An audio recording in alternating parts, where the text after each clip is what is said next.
interrupt this program to bring you a special report.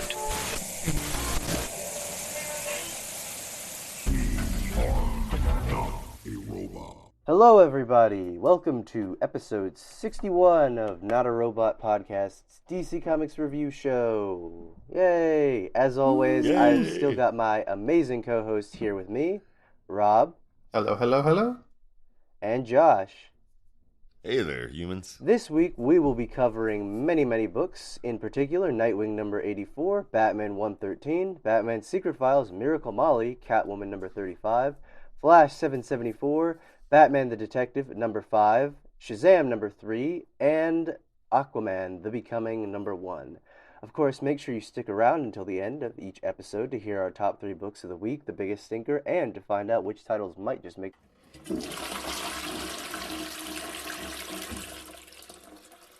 the dump list.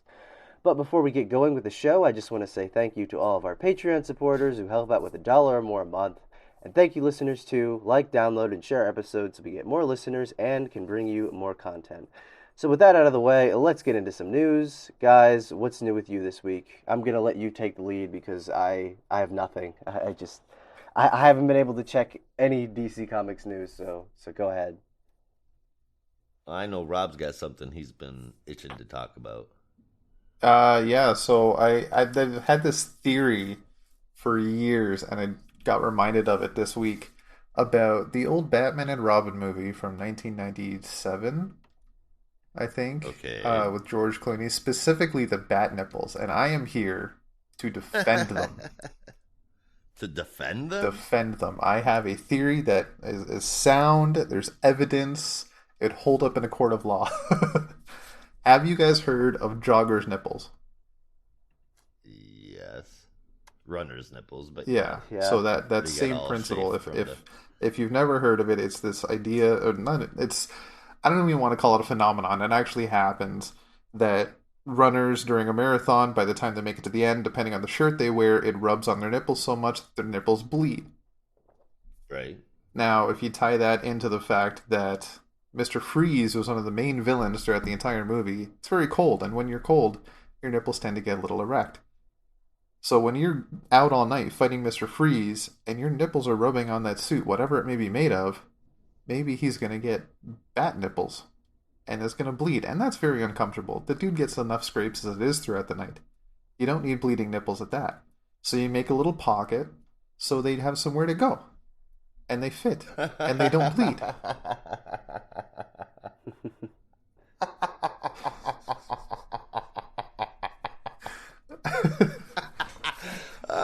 I think it makes sense. Nice. Oh, as crazy as it is, goddammit, I can't argue with it. Right? Besides the fact George Clooney's not the most muscular, and Schumacher probably just wanted to show off Batman's muscular physique, I think joggers' nipples make more sense. Yeah. Yeah, I'll have to give you that. Yeah. All right, so the stuff that, man, I'm going to be thinking about bat nipples all day now. But there's a pocket. So get your shit together, John. All right, DC has a 3-part history and legacy of DC Comics documentary that is being produced by Greg Berlanti and Leslie Iwerks. It's coming out on HBO Max. I'm looking forward to that. I hope to see some of Ridley's other history of the DC world incorporated into that documentary, because that's a really good read. I found out that Swamp Thing Green Hell might feature Holland's return to the Green. Ooh. Or it might not. I mean, I'd probably guess not, just because it's an out-of-continuity story. It apparently the shoot, I can't remember where I got this one from, but apparently the creators are saying you don't really know what it is we're doing. So teasing that, dangling that. Yeah. I would assume that Holland isn't coming back, because I feel like Levi has gotten such a good following under Ram V's, creativeness.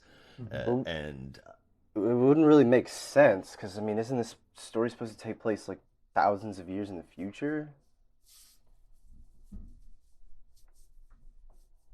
Is it? Yeah, this is the Black Label book, right? Yeah. Yeah. Yeah, Green Hell. Yeah, well, see, maybe there's. Oh, that's interesting. Yeah. I wonder if. Okay, so if it's hundreds of years in the future, I wonder if Levi is the Swamp Thing all the way until then, and this is when Holland comes back. That would be interesting. Now I've got a lot of questions. Anyway, moving on, because that's a hole I could go down a long ways, I think.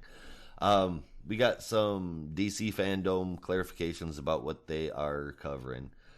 On the movie front, we're going to get sneak peeks of the Batman, DC League of Super Pets, Black Adam, The Flash, Aquaman 2, and Shazam 2. And for the TV side of things, we're going to get Batwoman, The Flash, Superman and Lois, Sweet Tooth. They're going to do this Goodbye to Supergirl. There will be Stargirl, the HBO Max shows Peacemaker, Titans, and Doom Patrol. And we're also going to get a look at the upcoming Naomi show. And it looks like we're also going to get a look at the Injustice movie and a new animated series called Batman, the Caped Crusader. And then there's a new season of Young Justice coming out. Sweet. Yeah, right? Nice. Last two parts for all the parents out there. There will be, again, a DC Kids fandom, which is a completely separate experience from the grown-up version of fandom, tailored specifically for kids. I believe it is for 13 and under, so have them go out there and check it out. It'll be a fun time. My kids enjoyed it last year. And then finally, to celebrate fandom, DCUniverseInfinite.com, head over there, I'm telling you, is releasing more than 300 comics and graphic novels. Damn. Here is the entire list. I'm just kidding. And that's the podcast, ladies and What if we gentlemen. did though? Yeah. That would be insane, dude. That would take forever. But it will include big arcs like Flashpoint, Injustice Volume 1, and Sandman Volume 1. So that's pretty cool, man. Nice. That's my end of the DC Comics news. I think that's the end for all of our news, yeah? Yeah, I think mean, so. there was I don't a- know of anything else going on. No. Completely unrelated, we have a cast for the animated Super Mario Bros. Movie. Oh yeah, that's a hot my topic. roommate was Yeah. telling me about this. So fucking That's- stupid. It's a wild There's a lot of fucking people that are cast. pissed off about Chris Pratt that being cast as Mario. Like, there are so many other... Like, I enjoy the cast. I think Chris Pratt's a very odd choice, but for very different reasons that other people are having issues with it. I think it's Me too. He's weirdly animated, like Parks and Rec weird. He is, but I can't see his voice as Mario. No, I can't either. I was really hoping they'd have Charles Martinet. Charles Martinet is going to be in it, thankfully, but I was really hoping at least he would play Mario. Mm. Right, or do a voiceover. That would be great. Yeah, but I don't know. I'm excited for Charlie Day as Luigi. I think that's going to be wild. Right. Oh, man. But, I mean, not to go down that rabbit hole, but, I mean, a few years ago, Nintendo came out and said that Mario was not Italian and he was not a plumber. Which is very They've said odd that. considering the setting of the original games being pipes everywhere and mushrooms right, being but fungus. And He's been depicted in every profession other than plumber. yeah. Doctor, I mean, all kinds of stuff, man. So I mean, if Smash Anyway, Bros. Is to be that's- believed, Mario and Dr. Mario are two entirely different entities. What? No. We need. Sorry, that's a rabbit hole too, man. All right, why don't we just get in onto the books? There we first? go.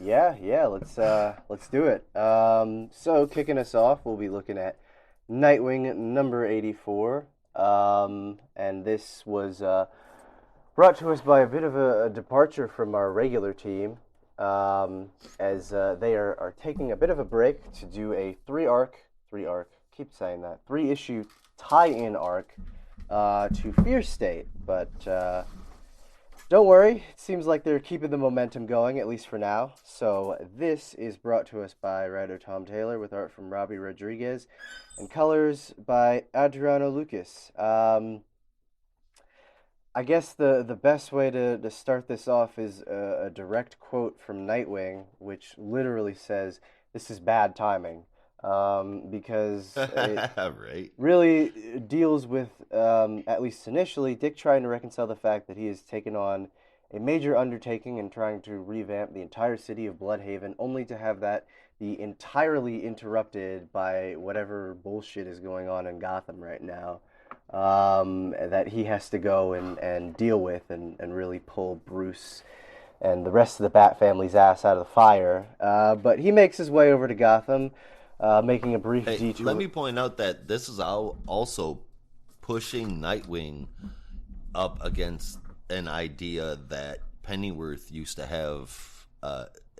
express to Bruce all the time, is that you cannot be a hero at night and during the day.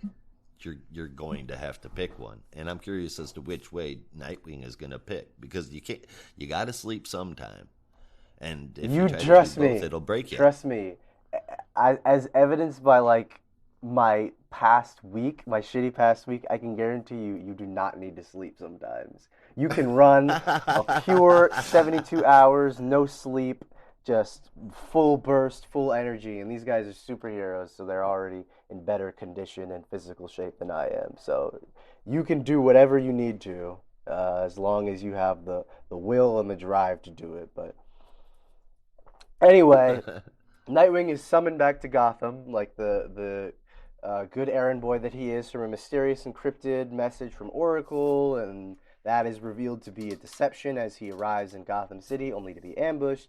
Thankfully, Dad shows up and saves the day, but they're really trying to book it and get out of there before the magistrate completely annihilates them in Terminator fashion. They decide that they can't take the roof, so they end up smashing through everyone else's apartments nearby and are super apologetic about it, but apologies aren't going to pay for the damages, so I hope you have a good payment plan to fix those windows and doors, guys. But thankfully, the dynamic duo are able to escape through the sewers, where Bruce is really sort of put in the spotlight for just how bad Gotham has gotten with all the magistrate and everything else that has been developing. And he reveals that Oracle, really the central problem right now is that Oracle has been compromised.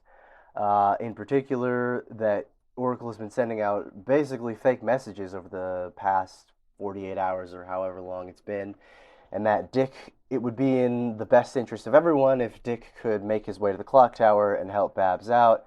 They also share a really nice moment where, he's like, "I really appreciate you pulling my ass out of the fire back in Crime Alley there." And he's like, "Of course, I watched my parents die. I'm not going to let my son die there." It's like, that was a nice moment. Mm-hmm. But Dick makes his way to the clock tower and basically is like, "Babs, we got to book it. Like, this is not okay." And she's like, "You know what? I can't sit here and just, twiddle my thumbs while someone is messing with my system. So desperate times call for desperate measures, and it's time that I take some actual action for myself." And that's when she reveals a brand spanking new Batgirl costume and decides that this fight cannot be handled just by the Bat family alone. It also needs to include her as Batgirl as well. So yeah, that's Nightwing 84. Pretty solid all around, I would say. I think while I do really love the art from Bruno Redondo, I think, and I know it wasn't deliberate, like they got Robbie because they needed to give Bruno time to draw the next arc, but I think Robbie's art is definitely really fitting for the tone of this arc. Kind of He did a good job. Yeah, He's not Redondo. I'm not gonna say, but no, but he did a great job. He's perfectly fitting for the tone of this story, which I think works. Yeah. And if Lucas's colors look amazing. Yes, too. yeah, very vibrant, very colorful. So it's doing its job. I think as far as a brief detour from the main story goes, this should be rather inoffensive, but in the grand scheme of things, I honestly think this is going to be kind of a skippable arc, unless you are a Nightwing purist. This doesn't really tie in at all to the larger story. So I would be perfectly understanding if you came away from this issue and said, "What does any of this shit have to do with Bloodhaven? I don't want to read it. I'm just going to wait until that comes back." Totally understandable. It really has nothing to do with that. But if you're just interested to see how Nightwing's story converges with the big fear state nonsense that's going on right now, this is Or for the you. return of Babs. Yeah, or the return of Babs as Batgirl for the brief period that's going to be. But yeah, this is for you. So I would give the story an 8 out of 10 in terms of its application to the overall story of Taylor's run on Nightwing so far.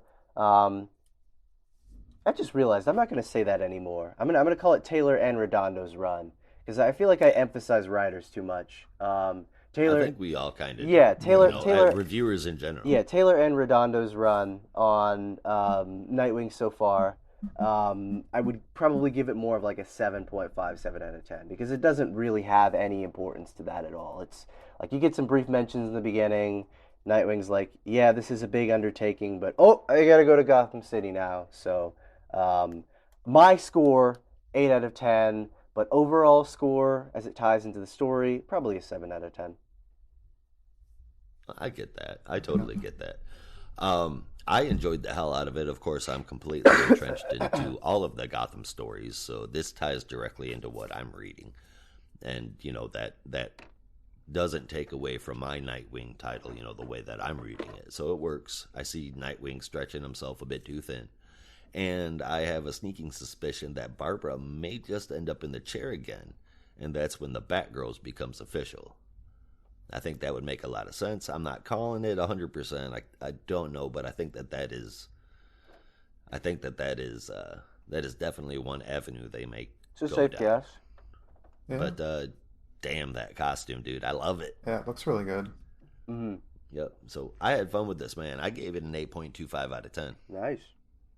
I loved the colors. Seeing Dick and Bruce fighting together was just magical. It might have been the best part of the entire issue for me.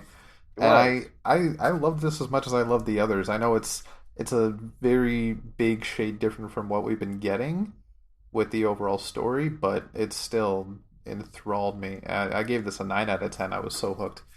Nice. If only for just the Bat family connections that were going on. There was one other thing that I had to point out, and I would shoot myself if I didn't mention it, but wow, that's pretty. Yeah, serious, I know. man. Really strong language. Definitely not because I'm hopped up on 5-hour energy. No, I'm just kidding. Zoom. No, so before Dick goes back to Gotham, he is like, well, obviously I'm going to be in quite a lot of shit and someone needs to watch my dog. So he goes to his neighbor, and I was so surprised and so shocked to see who that neighbor was, because it was none other than Clancy, who is like there's so many side characters from that 90s run of Nightwing, but I always like it when they show up, because it makes me smile, because they always had like such a crazy personality to them, and they're instantly recognizable. So when I saw that, I was like, oh, holy shit, I didn't even realize Clancy was back, like in continuity. And yeah, Is now. Yeah, I'm always going to be a sucker. Yeah, Clancy, for those who didn't know, for the audience at home, is and the fans listening around the world. Exactly. Clancy was Dick's old landlord when he first moved to Bloodhaven back in the 90s. She had like this I couldn't really tell if she had it here, but she had like this super thick, I think it was like a Scottish or British accent, and had a major crush on Nightwing, but and Dick Grayson, but was kind of like, Dick kind of had to turn her down because, like, obviously I'm involved with Barbara. This can't really happen, but was always a super friendly person in his life. And like I said, I always have a soft spot for the old Nightwing characters, like when Brutal or Tad Ryer's Tad showed up in Robin, or trying trying to think of the other ones. Shrike. Bernard. Yeah. Shrike was in... no, that was Tim. Yeah, Shrike was in... Well, they killed him, but Shrike was in Suicide Squad, that first issue. So anytime those old Nightwing characters show up, it's always fun. So that's all I got. Should we move on to the next one? I was disappointed they killed Shrike. Yeah, I know. Could have been a great character for the new squad. That was the League of Assassins version of Shrike, wasn't it? I believe so. I don't know. I mean, he had the old Shrike costume, so I don't know if he had any connections to the League, but... Cool. Anyway, all right, I guess the next one? Yeah, on to the next one. Batman 113. All Main right. story from Rob, backup story from Josh. You guys know the drill. Let's Take it do away. All right, this is from writer James Tynion IV, with art by Jorge Jimenez, colors by Toma Mori, and letters by Clayton Cowles. So Batman's catching up with Renee Montoya, Commissioner Renee Montoya, to tell her everything he knows about the Fear State and the Magistrate. She believes him, but needs more proof if she can do anything about it. With that, he gets to work. On his way back home, he is found by some Peacekeeper drones, but he makes quick work of them, all while yelling at Simon Saint, who was watching through the drone cameras. Batman will make sure everyone knows this is Simon's fault. Now at Fort Gray, Ghostmaker arrives to find Batman rummaging through boxes of equipment, and he pulls out a VR headset. Peacemaker... Oh god, I messed up that letter again. I keep writing PM instead of GM, and I keep saying Peacemaker. Ghostmaker yells, "This isn't time to play Beat Saber." But actually, this device was built with the help of Cyborg and will allow Bruce and Ghostmaker to enter Bruce's mind and find any conditioning Scarecrow left behind. They find something of the sort as versions of Bruce strapped to the chair Scarecrow tortured him in spring up and attack Ghostmaker. Batman is incapacitated right now, so it's up to Ghostmaker to save the day. He does just that, and then Bruce takes Bruce somewhere more peaceful, Gotham University. This is one of Ghostmaker's memories, and he wants to show Bruce that he knew Crane while he was still in school. It was during this time that Crane came up with the Fear State, and he spills all to the young Ghostmaker. Now, with the info he needs on Fear like State. his version from Batman Toss. Did you guys peep that? Yeah. Like literally exactly the same build and everything. The super skinny body and the big head. Mm-hmm. Has some great character designs on that show. The new host, the new co-host on the Marvel podcast that he just interviewed and came in yesterday, Cyril. He actually is an artist. He loves to draw comics and he has a buttload of BTOS Joker pictures that he's drawn. Oh, very cool. Man, he's nice. really good, man. Now, is this original Joker or New Adventures Joker? No, BTOS.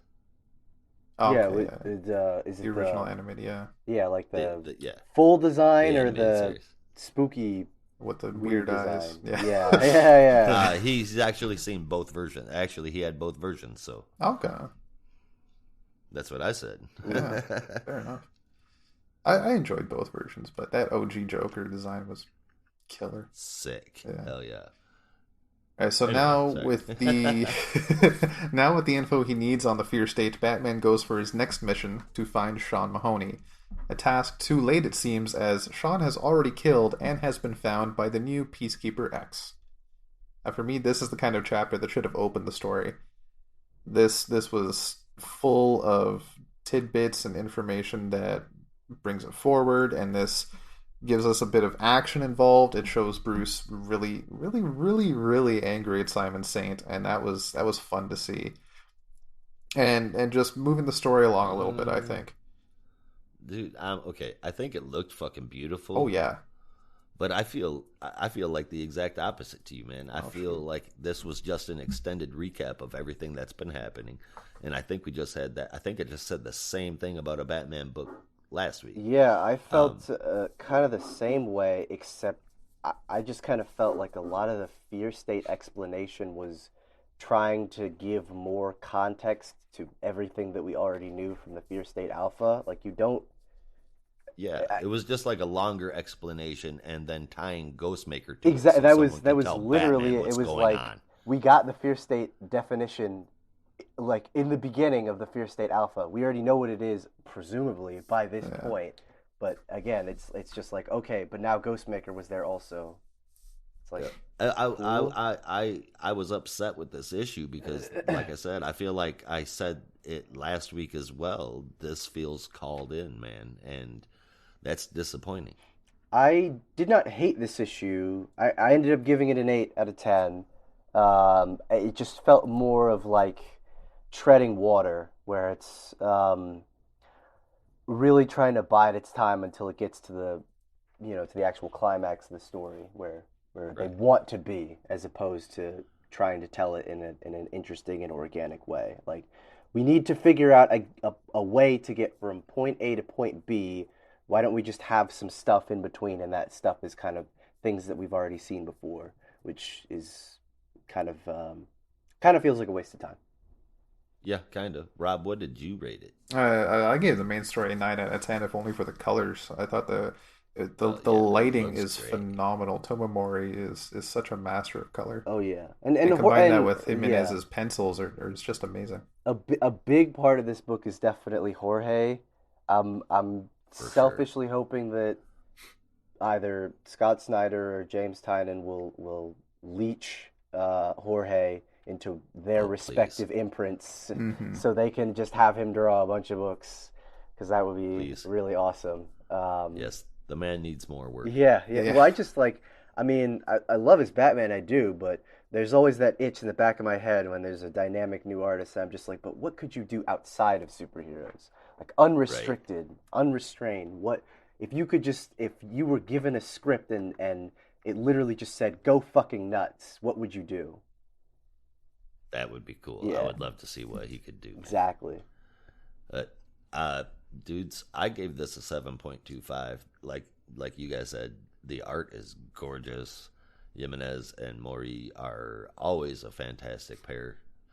But I felt like the writing on this was lazy. I felt everybody's dialogue was spot on except for Batman. That felt weird to me too.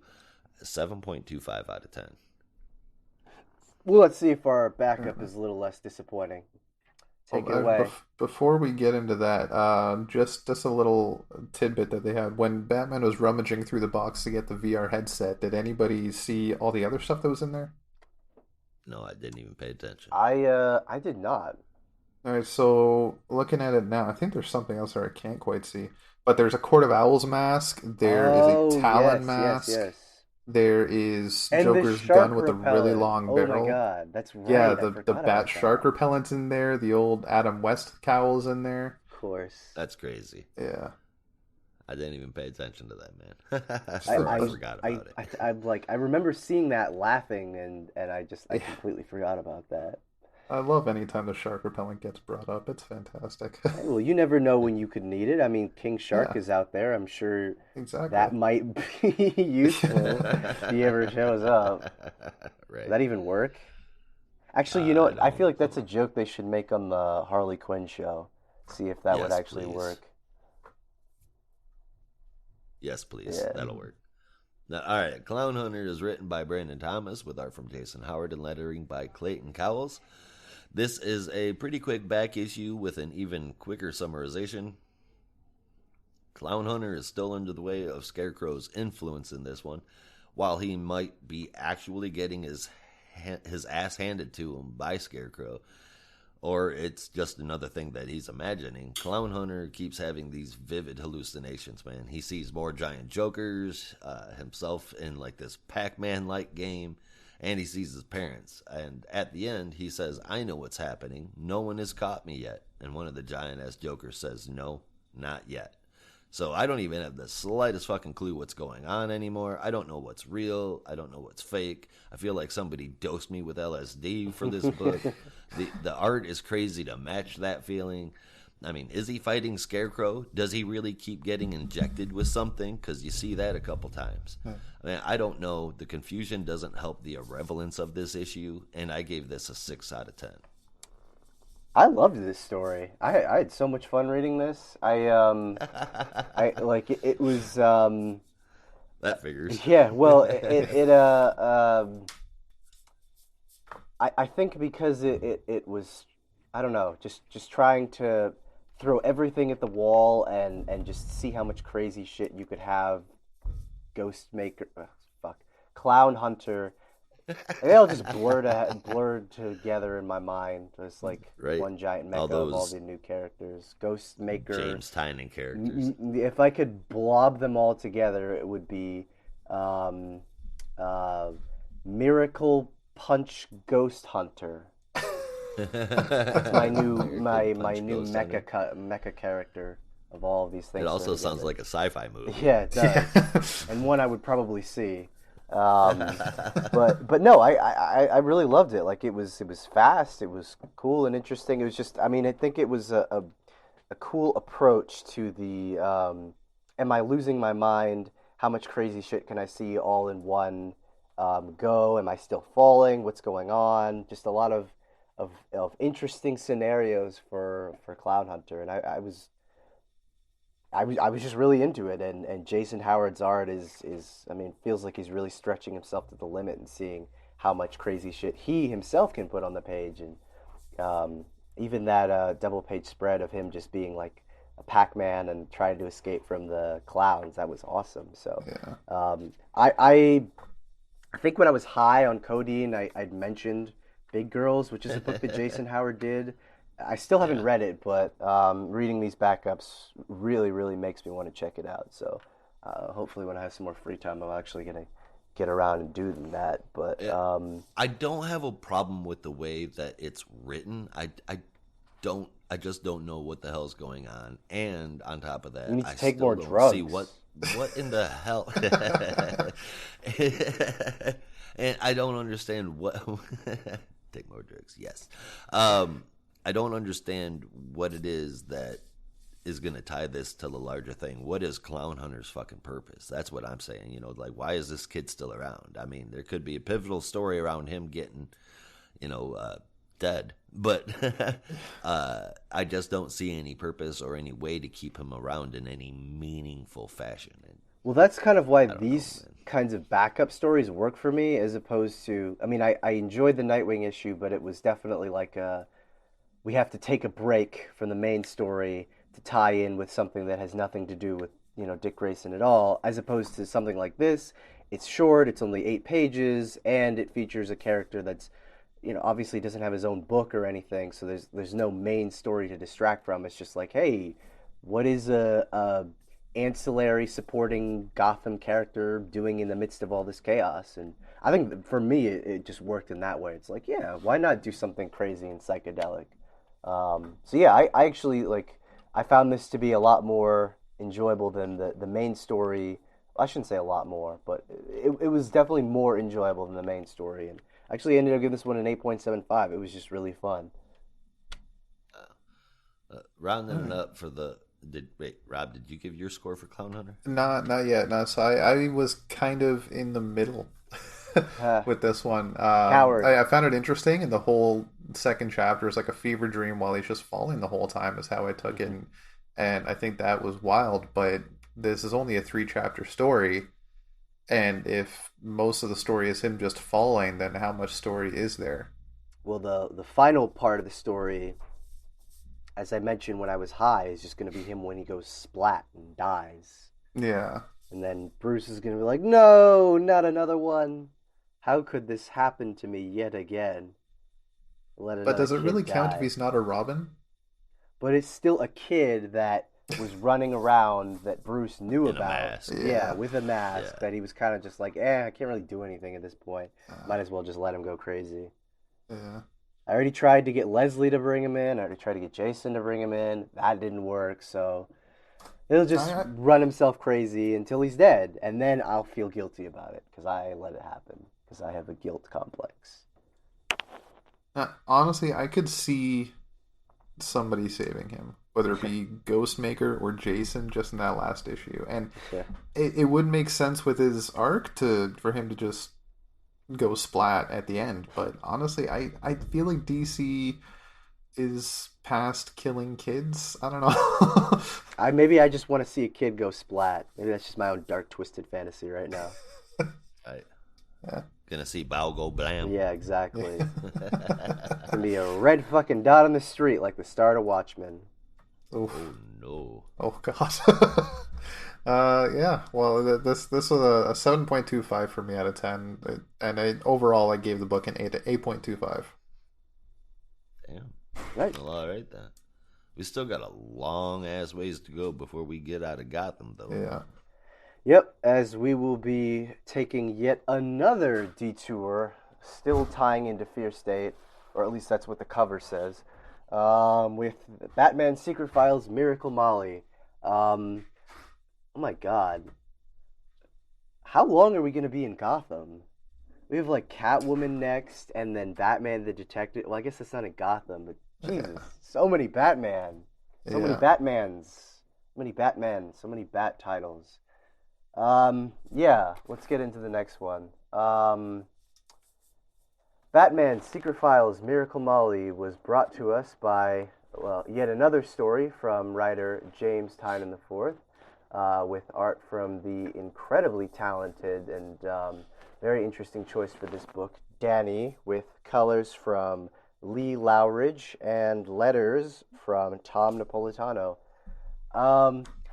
I am not going to go into a ton of detail on this one, in part because it's mostly a backstory, and in part because I didn't type it up, and I'm lazy, and I had a ton to do, so I didn't have time.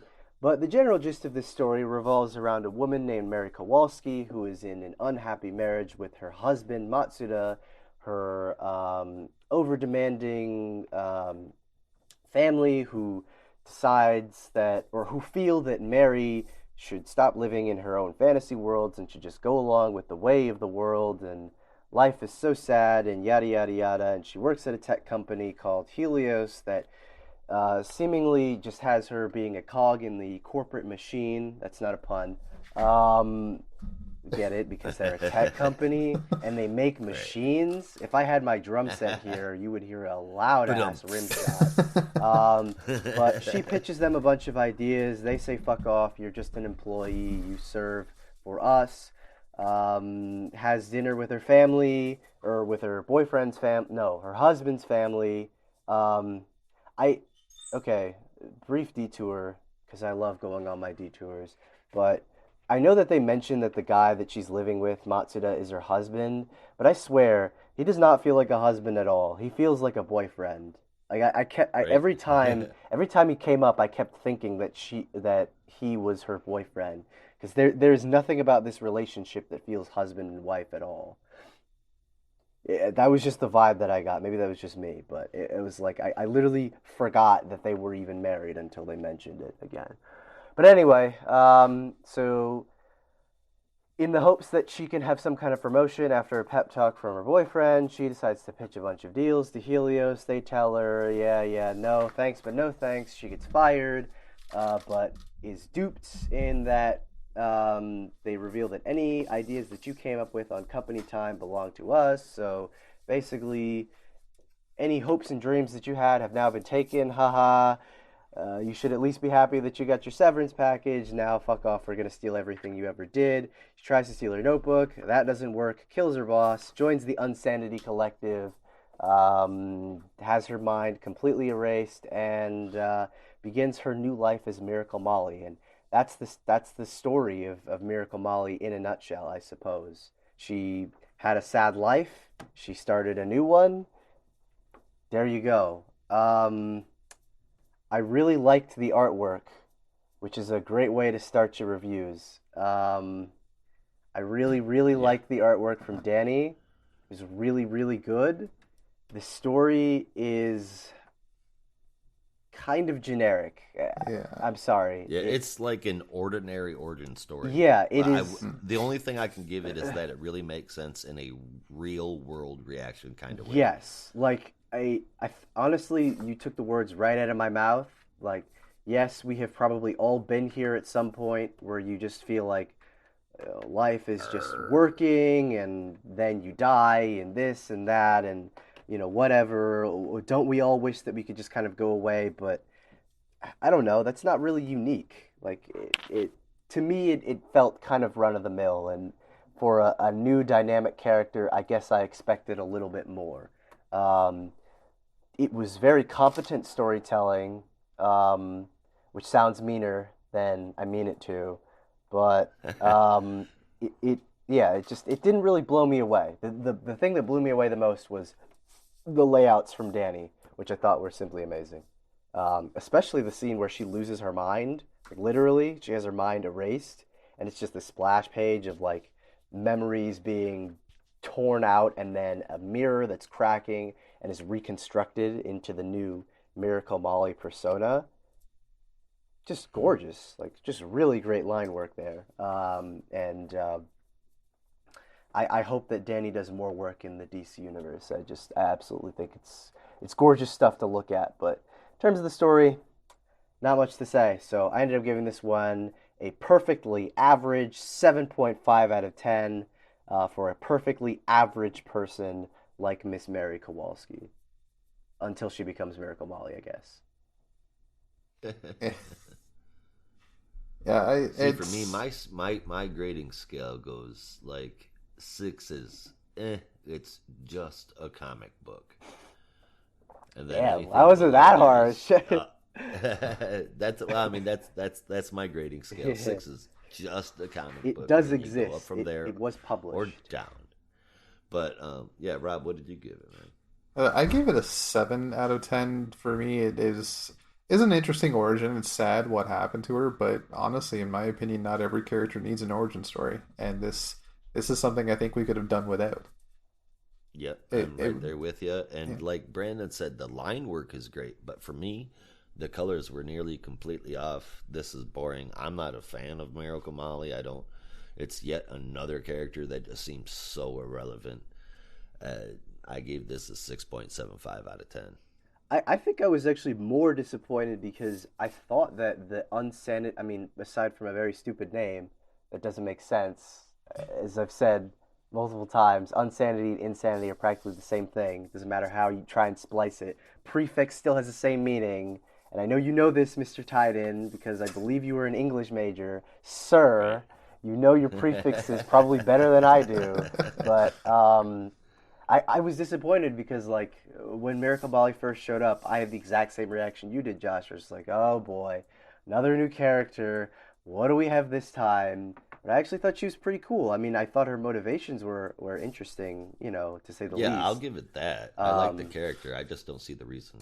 yeah, yeah, kind of a disappointing backstory. I think I expected more. So we'll be moving out of this one and staying in Gotham City because we can never leave. And on to our next title, and Catwoman number 35. Rob, take it away.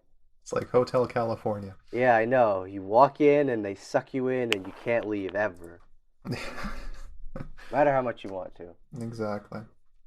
Okay, so this issue of Catwoman is from writer Ram V with art by Nina Vacueva, with colors by Jordi Belair and letters from Tom Napolitano. Detective Hadley is dead. Rest in peace. His partner is at the crime scene, Selina's apartment, and Selina arrives, surprising the detective. He tells her how much Hadley did to keep her safe and how they couldn't find Valley, and Selina's sister has also gotten away, as Selina got her safe passage on a boat. Sadly, she's not returning. It's just safer that way. Meanwhile, Alleytown is burning. The magistrate has a hold on it, but the civilians are fighting back, including Clayface, Croc, Cheshire, Firefly, and Knockout. Missing in that group is Catwoman, of course. Leo comes and gives her a good pep talk as Anti-Oracle comes on the network to announce that Batman is dead. Selina doesn't believe that for a second, though, or at least that's what she tells herself. He always comes back. He always finds a way. This drives her out to fight for Alleytown and find Bruce. Meanwhile, Riddler and Penguin are chatting about Batman being dead, and with the magistrate involved, there is a small opportunity for power, but first, they need Ivy. Now on the street, Catwoman is driving fast, followed by drones. Stopping just before a spike change, she readies to fight, kicking all sorts of ass until she gets cornered in an alley.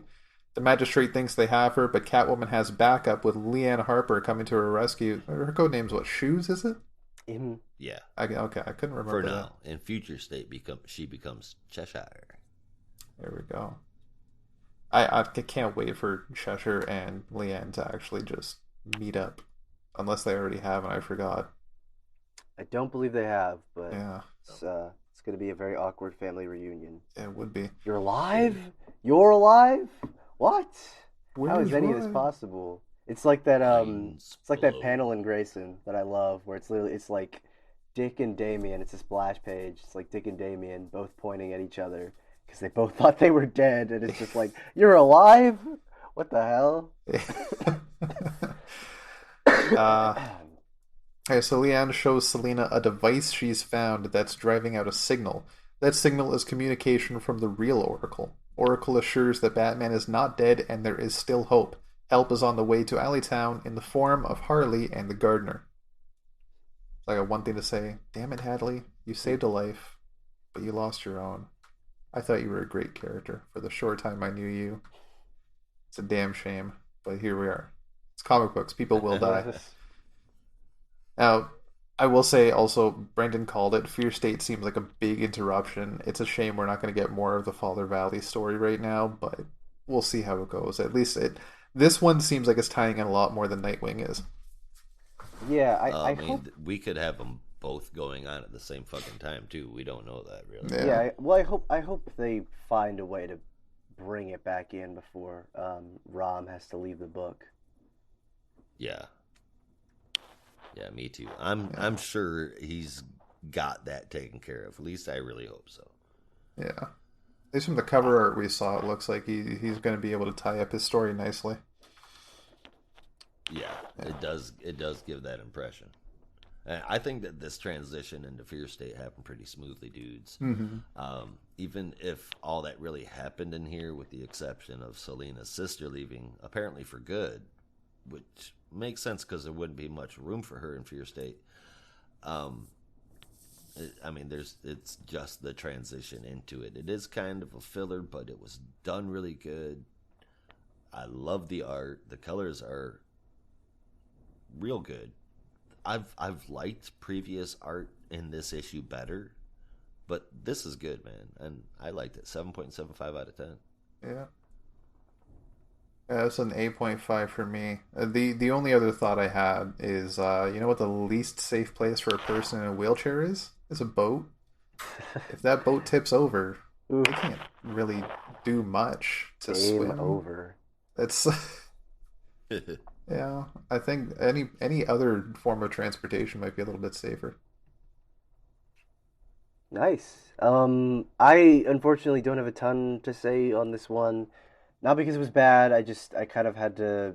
This was one of the issues that I kind of had to skim just because I didn't have a ton of time to really read it in detail and in full. But um, I'm looking forward to going back and giving it some more time and rereading it and actually getting to enjoy it. So I don't really have a proper score because it doesn't really feel fair to score it on a skim read. But um, I mean, if it's at the same quality as the previous issues, I'm sure it'll be good. Fair enough. Overall, how about this? Thumbs up or thumbs down? Thumbs up from the vibe I got from the first kind of speed read, but Well, there you go. you That's a know, positive rating. yeah, All right. it'd take a lot for me to get a thumbs down in a book. A lot of things would have to fail for that. Oh, not me. Yeah, Anyway, but I'm a lot pickier than, and not quite as nice as I Brandon know. It's my a inner Canadian. is. All right. Is that it for Catwoman? That is it for Catwoman, which means we will finally be taking our detour from Gotham City into a brighter, more atmospheric world. I think. I hope. I think so.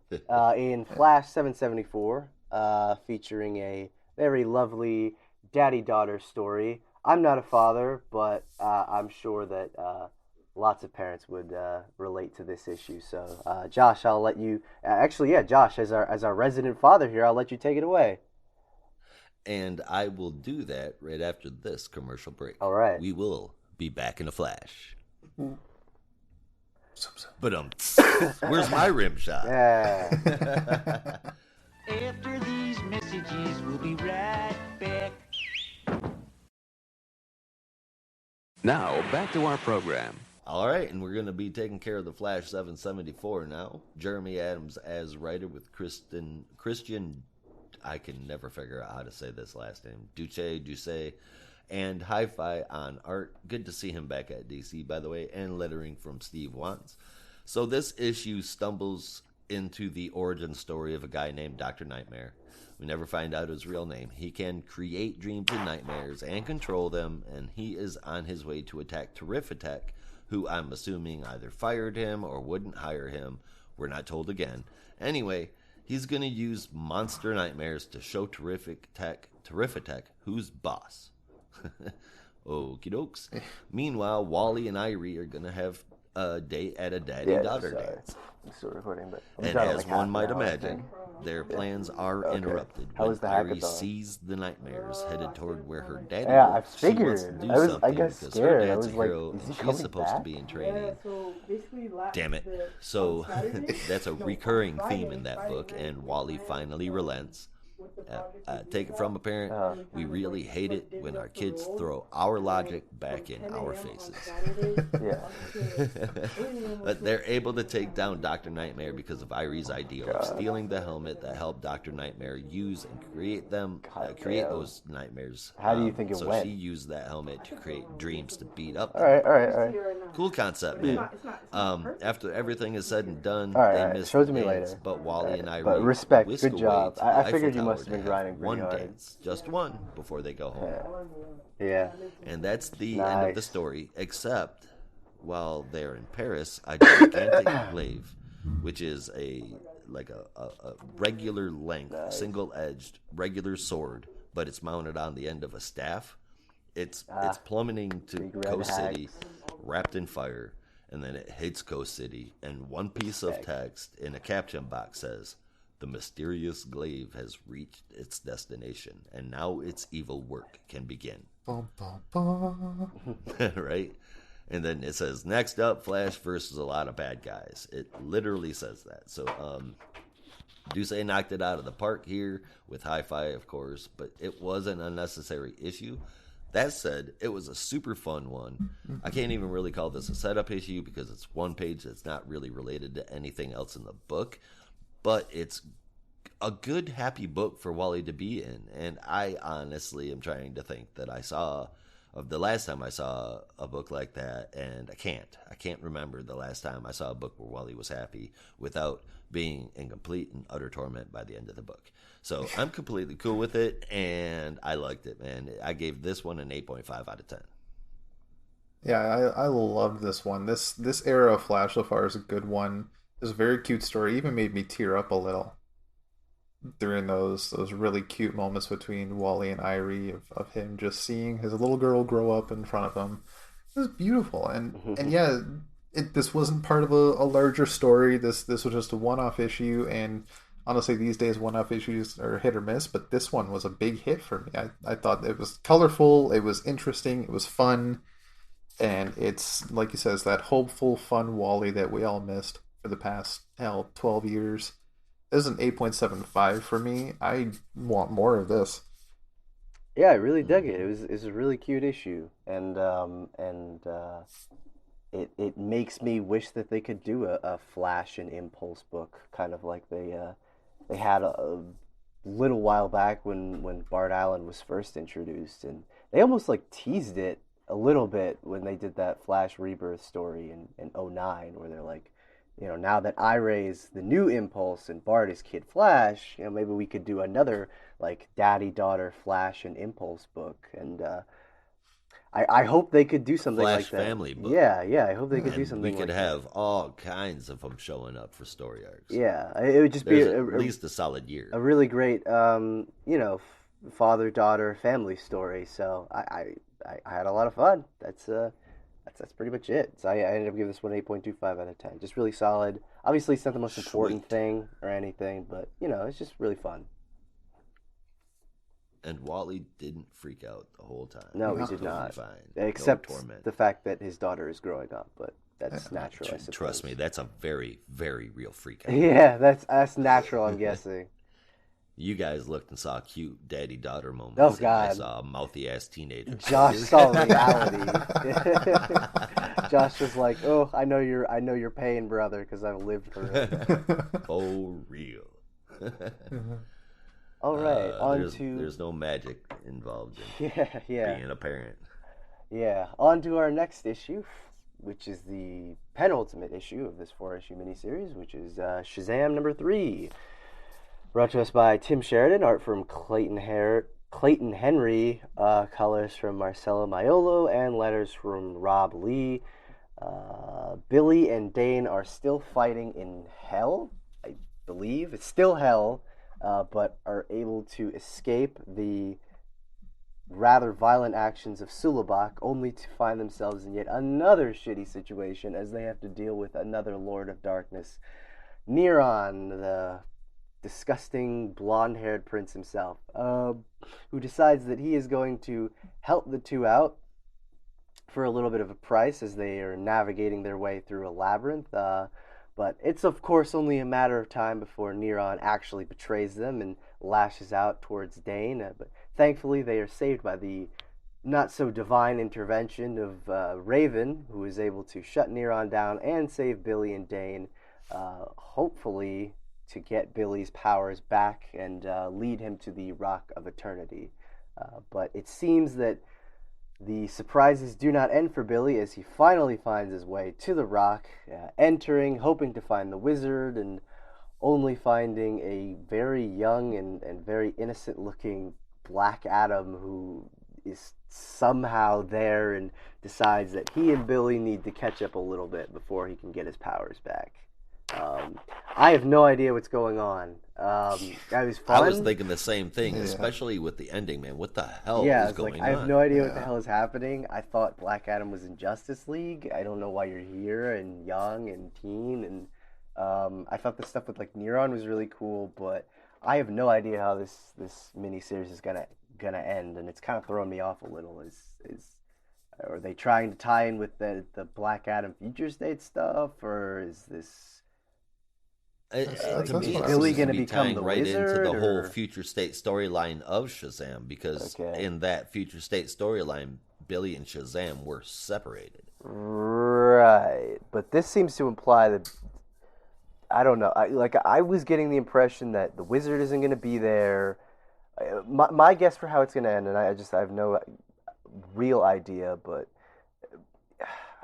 and this is total guess, but it seems like Black Adam somehow had his age brought down or something like that, and my guess is Billy is going to have to try and set things right and may or may not have to become the new wizard.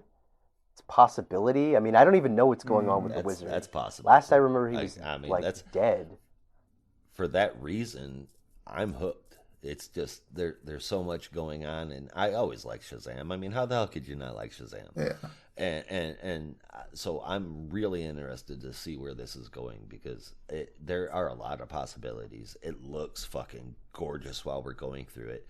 Clayton Henry even kind of put away his long forehead that he's known for. And the colors are just the art is amazing, great, man. but for me, absolutely. As a penultimate chapter, it was just a little too crazy for me. I mean, or I guess the ending or the last few parts were just like, where the hell is this going?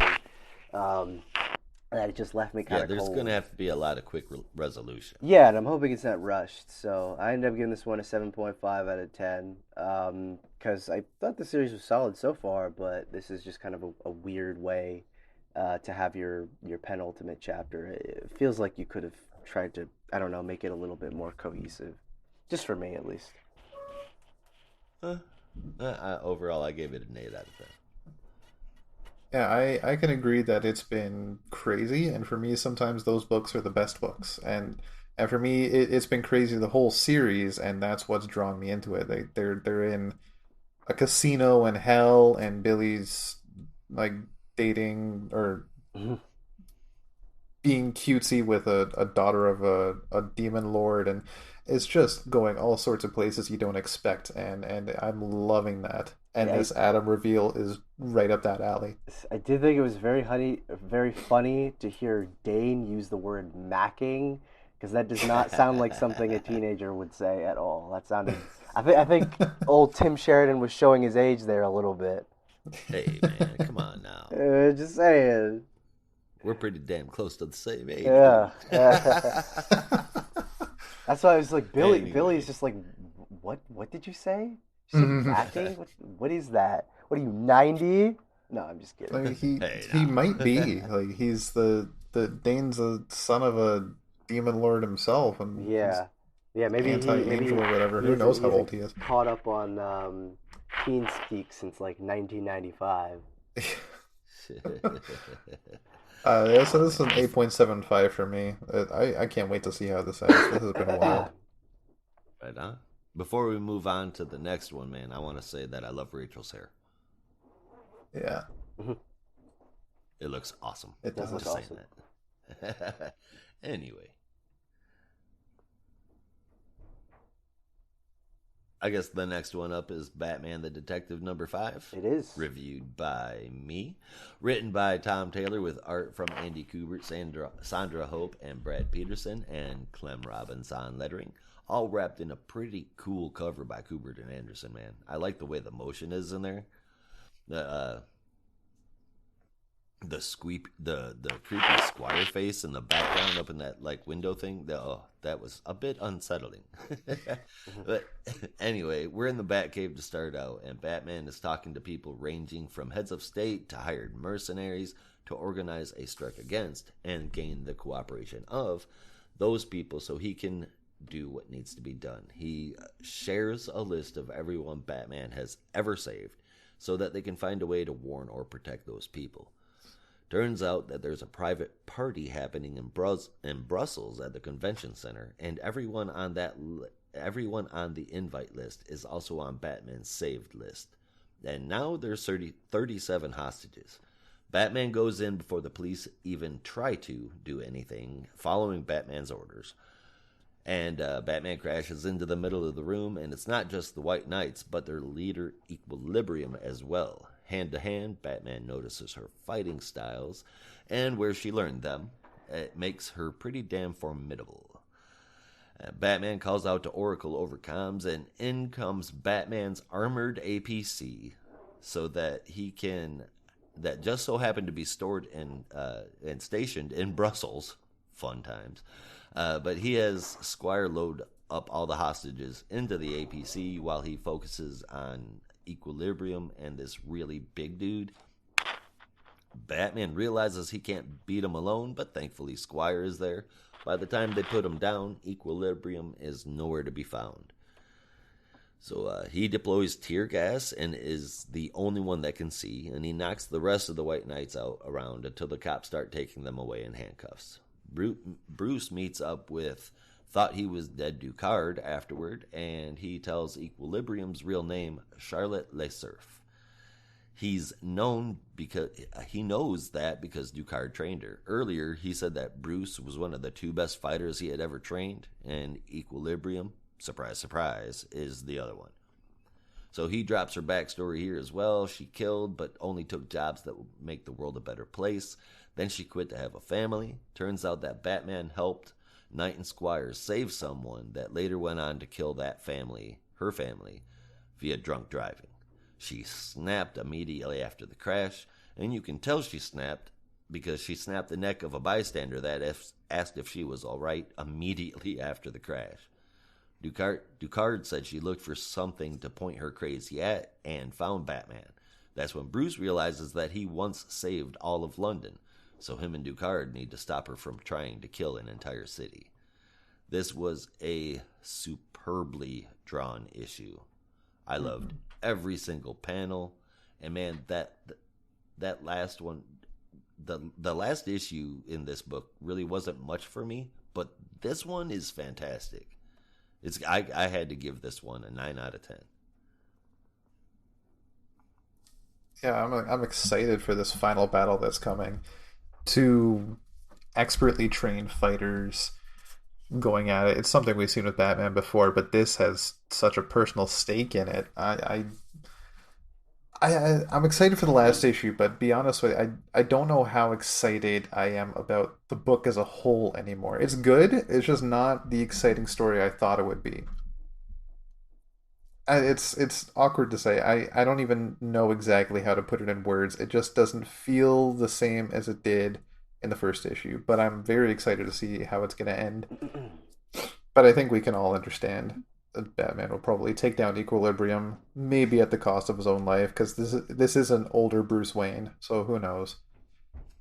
It is an 8 out of 10 for me. The art was fantastic. The writing is still really good. Right on. Super cool. This was the second one that I kind of had to skim, so I didn't really have a ton of feedback for this one. Um, I would But it probably sure give looks it. pretty. Yeah, it looks great. I mean, I didn't really have anything else to flag except I guess there were two things that, like in my initial skim read, I kind of noticed that um, made my encyclopedia brain go, "What?" Because I have a dictionary wedged in between my two ears, or not a dictionary, encyclopedia wedged in between my two ears, and every time I notice something that's off, it sends off alarm bells because I have no life. So Whatever, dude. well, there was just one thing that I was like, it didn't really, I don't know, and it's an out of continuity story, so I don't really care that much. But Bruce is shown in a previous flashback to be working with Knight and Squire, and I was like, oh yeah, right on. Of course, totally would. But that version of Knight and Squire technically didn't show up until after the like JLA era, like the Grant Morrison JLA era, You're right. which would Yeah. not have worked with this suit. So maybe it was just a mistake on Kubert's fault, or yeah, on Kubert's part. Just wanted to draw that old suit, but chronologically it doesn't make sense. But honestly, I don't really care that much. Like, if you wanted to, I'm sure you could drum up a reason for why Bruce is wearing that suit. Like, oh, maybe he Well, had to I mean, really. it's an alternate universe kind Yeah, of story, maybe you know, maybe it's so like, he was with the JLA and he had to book it to England like mad fast, and he's just like, well, I don't really have time to pack any of my new '90s costumes, so I got to pull out one of the reserves, and it's this old, blue and yellow oval suit, and that's how this one happened. I don't know, it's not really that important, but It's exactly this level of nitpickery is why I love comic books. I know, it just like saying that just makes me feel like such a dork though, because I'm like, oh, of course I would be the one who's like, oh, that costume isn't right. Pushes But up glasses. yeah. Anyway, have you ever noticed Rob's never said that about any time I've gone off about a book? Oh damn. It's because he's not like, you're not being nitpickery, you're Yeah. just being a dick. Well, maybe because my nitpicky isn't quite as Vibrant. yeah, exactly. It's the kind of nitpick that takes such a deep knowledge of timing Right. of suits that Yeah. not many people could come up with that. No, but Well- Brandon is our local comic book librarian. Exactly. And, I even had to point Cyril at him when I said, because he has Cyril lives in India, so he doesn't awesome. get the comic books like on the same release schedule that we do. So obviously he's got access to our advanced copies for the Marvel Comics Review Show, and he said, I said that if he's got any questions about Marvel Comics, I am not the guy, but we do have someone. I said, and he's on the podcast with you too, so Yeah, no, you're a reference resource. I'm looking forward to meeting him later when we record the Marvel show. But yeah, no, I mean, I'll have to go back and give this one an actual proper read before I can give a final score. But I'll do what you said, Josh. I'll give it a thumbs up for now. There you go. Give that a placeholder. But we'll be moving right along to our last book for the week. We do kind of have to speed it up a little bit because some of us have some other stuff we have to get into. So that will be Aquaman: The Becoming #1. my personal opinion, saving the best for last. But I will let Rob tell us all right. about it and see how we all feel about it. All right, so this masculine masterpiece of an Aquaman is written by Brandon Thomas. Tell us how you really feel.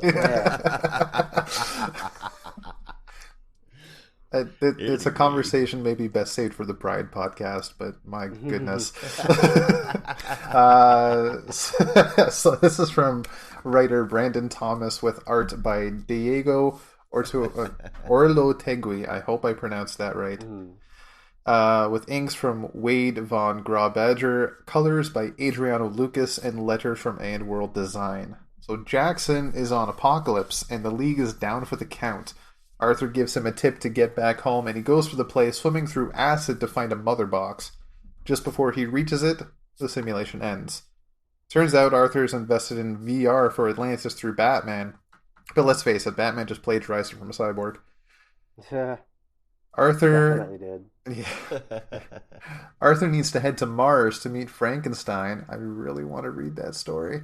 Right? Yeah. No, wait, no. I actually I think I found out that you can, or you can read a story like it in the. I saw this on like Reddit or something. I'm sorry to go on a tangent. I know we shouldn't we're do good. that, but there's apparently there is a short story in. I want to say it's called DC: The Doomed and the Damned, one of the anthologies that they put out that features a story with. I don't think it's this particular one, but it features a story where Aquaman and Frankenstein team up on Mars and then go to solve like some kind of other thing. And it's written by Brandon Thomas, I think. I didn't read it because I wasn't reading that anthology. Oh, shit. But someone pointed it out on like a Reddit post or something, and I was like, okay, now I definitely have to check it out. Yeah, I gotta look that That is up. sick. Yep. Because even just Yeah, I have the to go back the in the premise library of for that. Arthur and Frankenstein on Mars, I'm But sold. again, I don't want to go too off topic, but how fucking cool is that? Like you Right? could just read something in comics. It's just like, yeah, sorry, honey, I have to run to this other planet with my reanimated corpse friend and fight off monsters on Mars. Yeah. Imagine just being able to say reanimated that. corpse friend. You know, the one that's stitched together. Yeah. Yeah.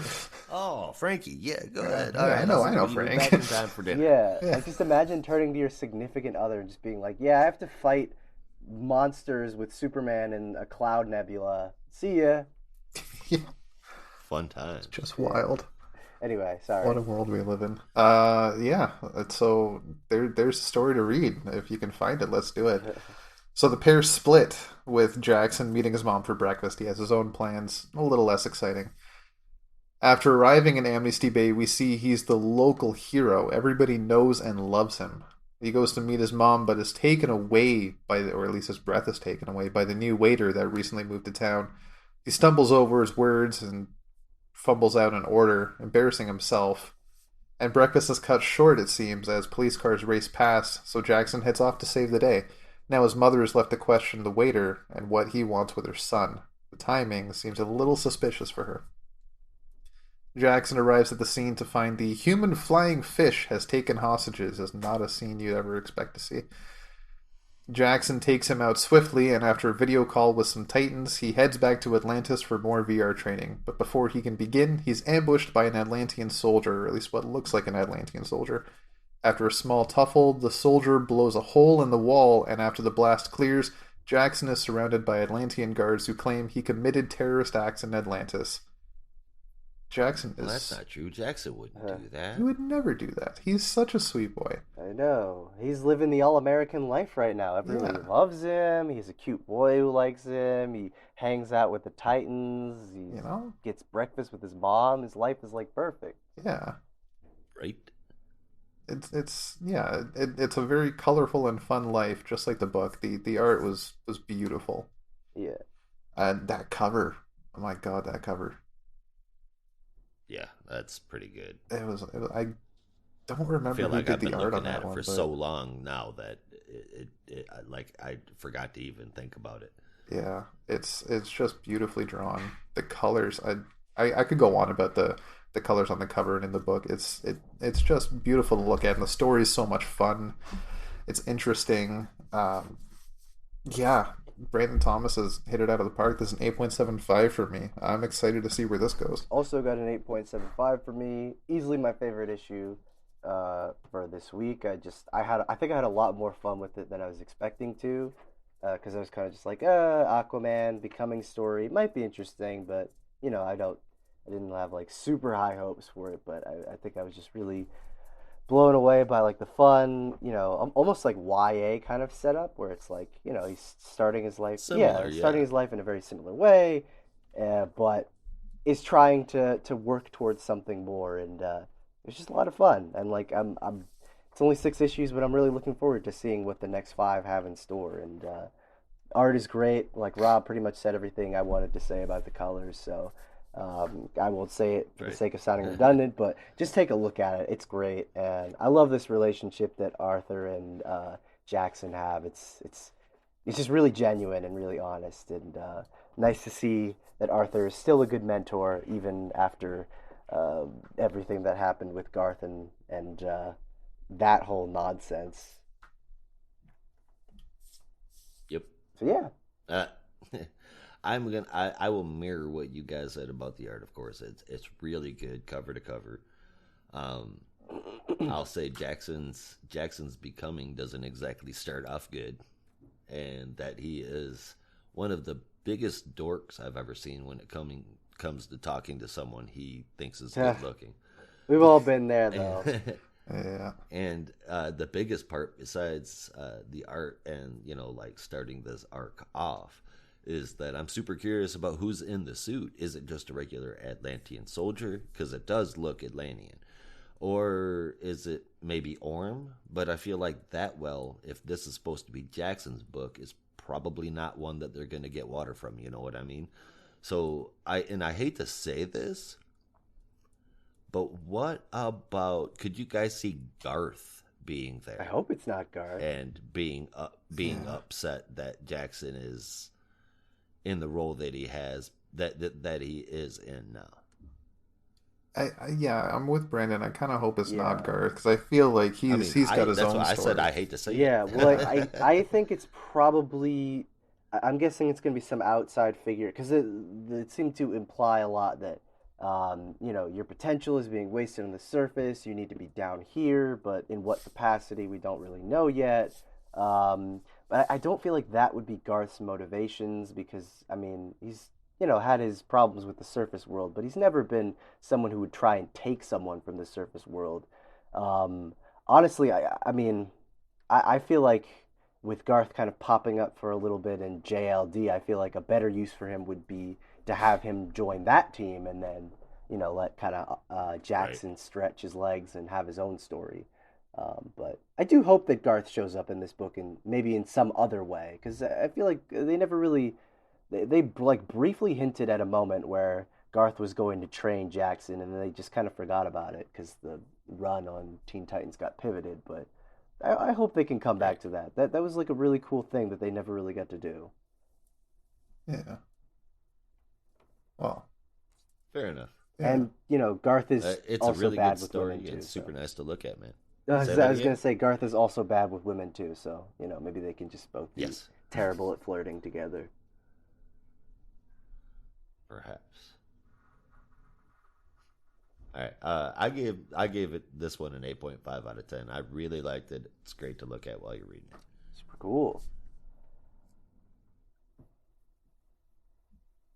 What are we doing now? Oh, I deleted my the part where I have the top 3. My bad.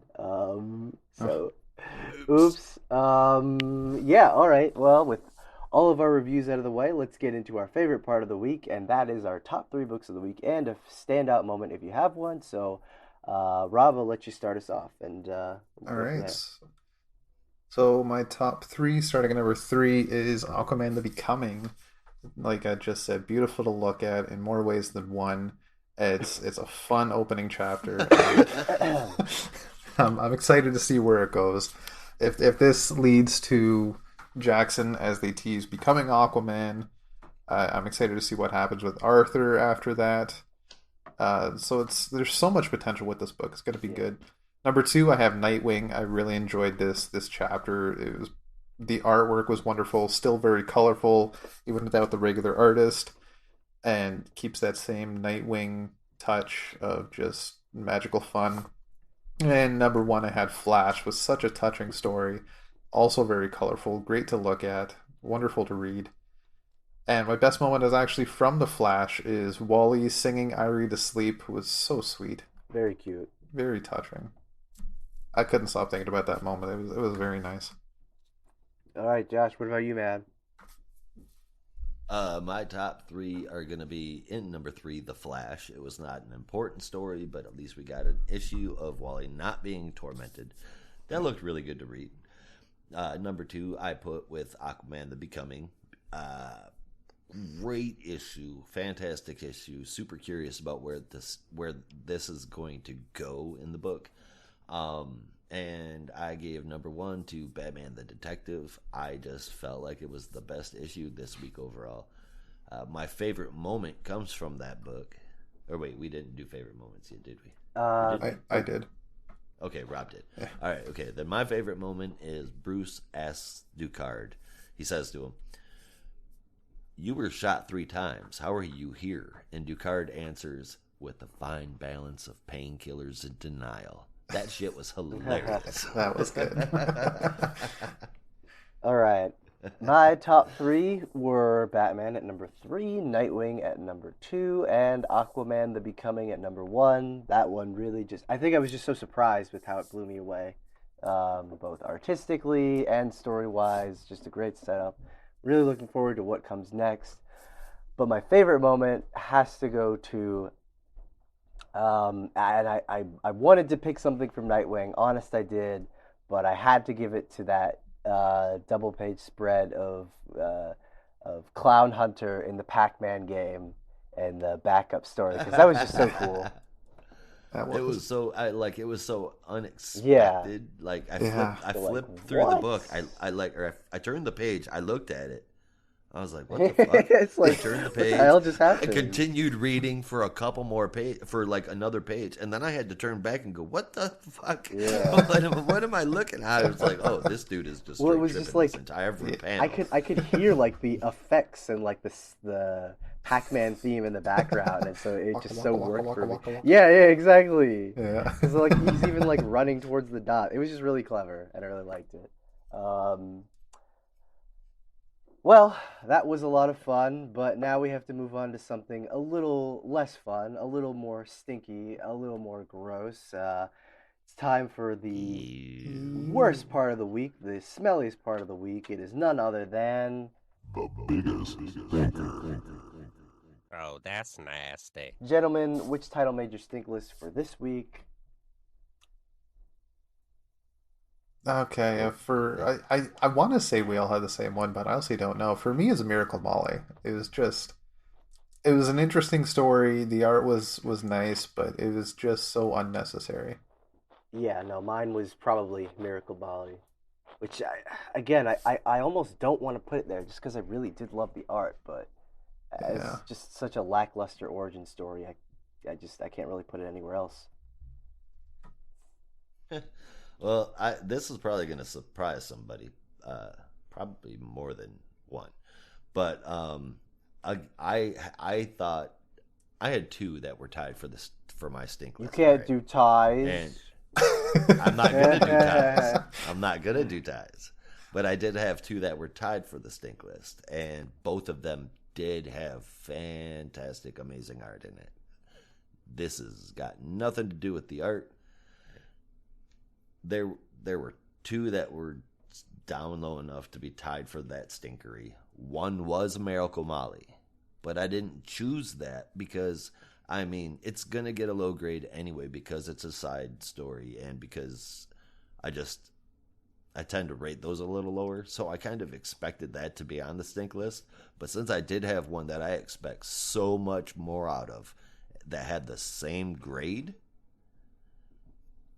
it should never be this low, but my stinker this week is Batman 113. Oof. I don't my think God. I've ever You put hear that Batman on a sound? stink list That's the before. sound of me falling out of my chair in surprise and shock. Excellent.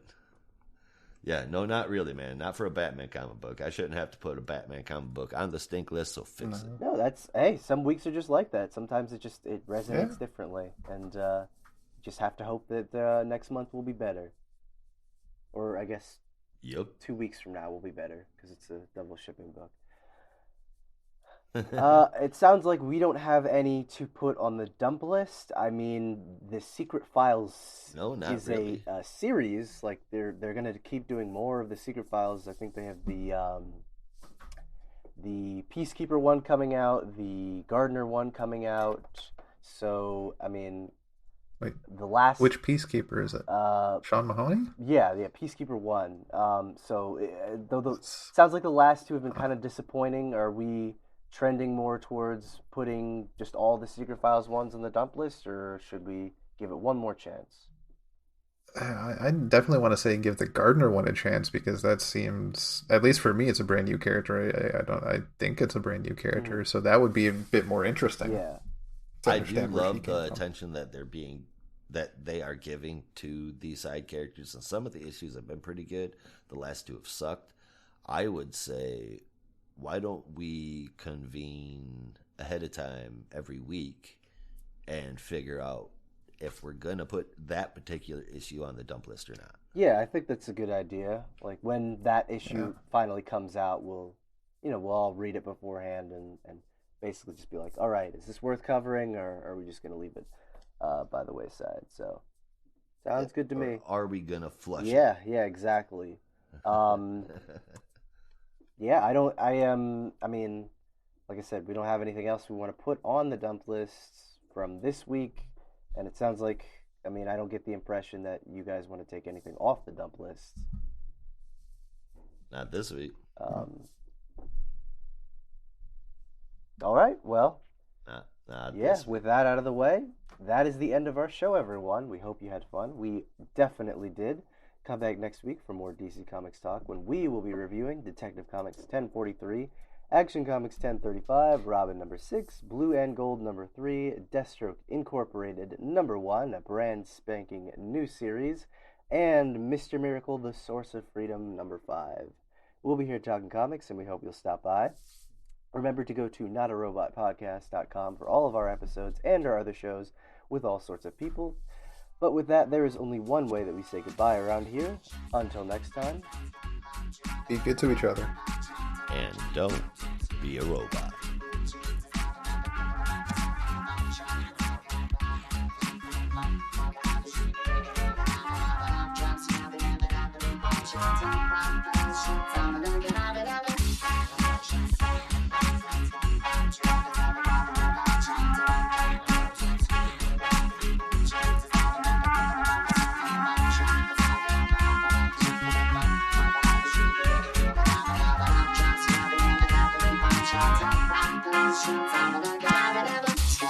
Just